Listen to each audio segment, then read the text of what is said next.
Hai guys, kembali lagi bersama Mimin di channel Ankun. Fans pemburu roh terkutuk silakan merapat, karena di video kali ini kita akan membahas lanjutan cerita Jujutsu Kaisen. Setelah Itadori, Fushiguro, Hakari, dan Panda yang mulai bergabung ke dalam Cooling Camp, dan mereka memasuki masing-masing tirai yang telah dituju. Lebih tepatnya, kita akan mereview manga Jujutsu Kaisen chapter 161 yang bersumber dari website Jujutsu Kaisen atau forum Reddit. Buat kalian yang belum lihat review chapter sebelumnya, bisa klik link di deskripsi. Dan buat kamu yang cuma ngikutin animenya atau tidak mau kena spoiler, Ankun sarankan mending stop videonya aja dari sekarang. Nah, di chapter 161 ini, Yuji dan Megumi memasuki tirai Tokyo Koloni 1. Namun sialnya, ketika memasuki medan pertempuran, mereka mendapati serangan dari beberapa player lain. Penasaran? Oke, langsung saja kita bahas. Let's go!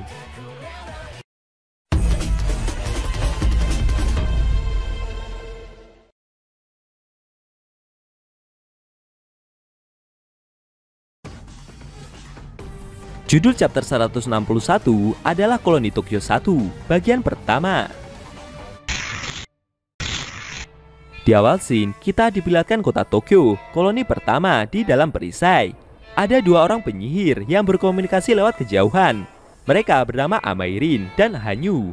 Wanita yang bernama Hanyu itu mengeluh karena dia sudah lama menunggu sinyal yang diberikan rekannya tersebut. Amai sendiri mengaku jika dia tidak bisa melakukan apapun soal orang yang tak mau datang ke lokasi mereka. Hanyu pun mengomelinya sambil berkata jika dia akan menabrak rekannya itu kalau tetap bersikap sombong. Di luar perisai sendiri ada Megumi dan Yuji yang berjalan mendekat. Fushiguro menginstruksikan jika yang harus paling mereka awasi adalah para penyihir dari masa lalu yang mungkin telah bereinkarnasi. Itadori juga sependapat, tapi dia meminta temannya itu untuk menjelaskannya lebih rinci.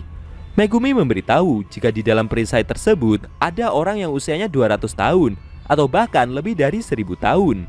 Nilai nyawa manusia jauh berbeda dari yang mereka pahami sekarang. Ditambah lagi mereka ini adalah penyihir. Bagi orang-orang yang ada di dalam perisai ini, mati adalah hal yang biasa karena mereka ingin mati dalam pertempuran. Bahkan itu bisa jadi alasan kenapa mereka membuat kontrak dengan Kenjaku.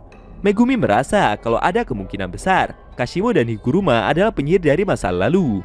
Dia mengingatkan Yuji untuk tidak berharap bisa bernegosiasi dengan mereka.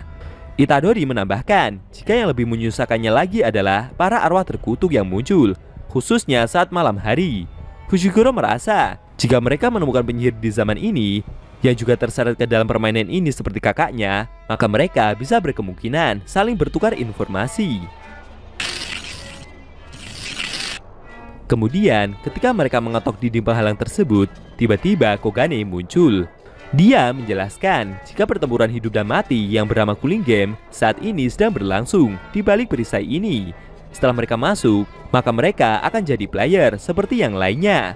Karena itulah, apakah mereka tetap ingin masuk atau tidak? Yuji dan Megumi setuju dan tetap ingin masuk ke sana. Kogane pun mengkonfirmasi jika Fushiguro telah terdata menjadi player Cooling Game. Dia juga menawari pemuda itu apakah ingin melihat peraturan yang berlaku. Megumi menjawab tidak perlu. Dia mengajak Itadori kalau untuk sekarang mereka harus mencari informasi soal Higuruma. Dan akhirnya mereka berdua memasuki perisai. Namun di luar dugaan, Yuji yang telah masuk itu tiba-tiba muncul dari langit perkotaan. Tentu saja hal tersebut membuatnya terjatuh. Dia juga menyadari jika Fushiguro tidak berada bersamanya. Peraturan tak tertulis Cooling Game. Setiap player yang melewati perisai akan secara acak dipindahkan pada satu dari 9 lokasi yang sudah ditentukan. Mekanisme mengenai perisai tersebut tidak tertulis pada set peraturan umum. Dan yang menunggu di dalam 9 lokasi ini adalah mereka yang mengincar player, khususnya yang masih kebingungan setelah pemindahan mereka yang tak terduga, yaitu para pemburu pendatang. Tepat di bawah Yuji ada Amairin yang menyalakan tokat lalu lintas. Kejadian itu membuat Itadori sendiri jadi bingung. Lalu secara tak terduga, Hanyu terbang dengan kecepatan tinggi dari arah samping dan menabrak Yuji dengan sangat keras. Saking kerasnya dorongan tersebut membuat Itadori sampai menabrak dua gedung di belakangnya. Meski sudah dilukai sekeras itu, untungnya Yuji masih mampu bertahan. Hanyu sendiri tidak mengira jika lawan yang dia hadapi ini ternyata kuat juga. Sambil mendarat di atap gedung di belakangnya, Itadori ganti mengambil kuda-kuda untuk bersiap melancarkan serangan balik. Hanyu tidak habis pikir. Pemuda yang dia lawan ini tidak terluka sama sekali. Menurutnya pemuda ini bukanlah orang biasa. Lalu Hanyu menghubungi suaminya untuk merencanakan strategi lanjutan. Tapi belum sampai itu terjadi, secara mengejutkan Yuji malah menyerang balik dengan melemparinya dengan sebuah batu dengan sangat keras. Serangan itu berhasil melukai perut wanita tersebut. Hanyu sendiri juga menyadari jika batu yang dipakai pemuda ini telah diisi dengan energi kutukan. Dan akhirnya penyihir itu berhasil dijatuhkan. Yuji yang berhasil mengalahkannya juga ikutan kaget sendiri. Dia tidak mengira akan mengalahkan penyihir itu dengan mudah, karena harusnya dia mesti menanyai wanita itu dulu soal informasi tentang Higuruma.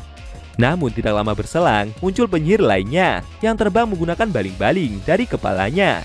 Itu adalah suami dari penyihir sebelumnya, bernama Haba. Sambil emosi, Haba tidak terima dengan aksi dari Itadori yang berhasil mengalahkan istrinya barusan. Tidak jauh dari lokasi tersebut ada Amairin yang melihat pertarungan tersebut. Dia menyadari jika Haba telah datang, dan dia tidak mengira jika lawan mereka ini juga berhasil mengalahkan Hanyu. Tapi sambil mengingat wajah penyihir yang baru masuk tadi, membuatnya jadi teringat akan seseorang.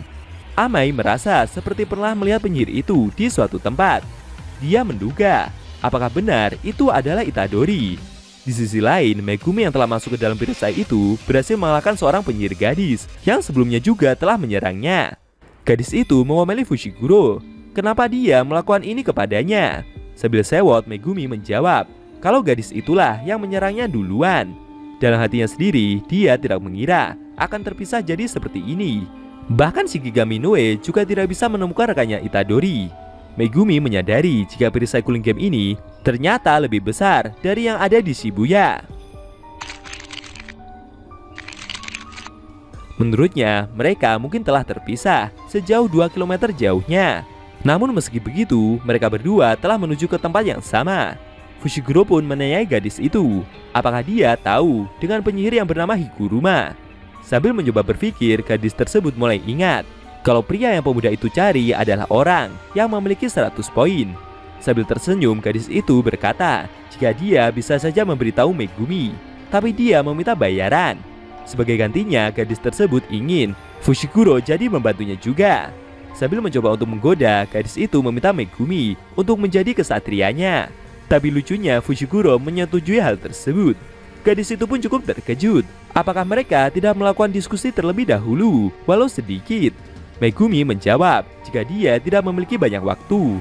Dia pun meminta gadis itu untuk segera berjalan mengantarkannya menuju pria yang dia cari. Sambil ngomel-ngomel, gadis tersebut menjelaskan jika seorang kesatria harusnya mempertaruhkan nyawanya untuk melindungi orang yang dia pilih. Namun sambil mulai emosi, Fushiguro memberitahu jika ini semua tergantung apakah gadis tersebut mengatakan hal yang sebenarnya apa tidak. Karena jika dia berbohong, maka gadis itu akan menerima akibatnya. Dalam hatinya, Megumi mengaku jika dia berbeda dengan Itadori. Dia sendiri tidak keberatan jika harus mendapatkan 100 poin, meskipun itu harus ditempuh dengan membunuh player lain. Sambil tersenyum sewot, gadis itu memintanya untuk berhenti memanggilnya demikian, karena namanya adalah Remi. Apakah Fushiguro sedang digoda oleh penyihir tersebut? Atau gadis yang bernama Remi itu akan benar-benar mengantarkannya menuju Higuruma berada? Sayangnya, scene cerita manga Jujutsu Kaisen chapter 161 telah berakhir.